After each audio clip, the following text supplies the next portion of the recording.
halgamay deegaanka Soomaaliya Itoobiya inuu maanta heerka soo gaaro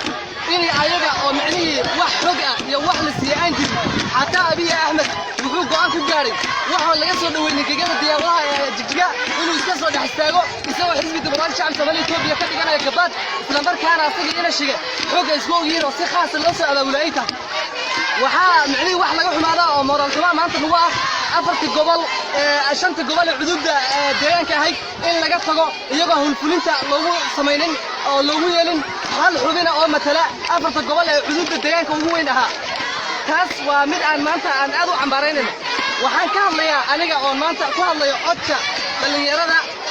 ururka dhalinyarada degmada Hargeysa oo cadeynaya inay arrintaas ay tahay mid waxba kama jiraan waan beeninaynaa go'aanna waxaan ku gaarnay ilaa xabadda wadnaha naga ay kala goyso oo dhiigga anaga uu ku tafqo waxaan leenahay dhammaan deegaanka Soomaaliya Itoobiya iyo ogaadeenba haystaayeen waxaan diidaynaa oo diidaynaa ku soo jeednaa go'aanka Axmed Shigi Abiy Ahmed la gaareen Mustafa Cagjarna uu micnihii waxba ka qaban karin maanta halka markay marayso Hargeysa waxba laga ma qaban karo go'aanka taas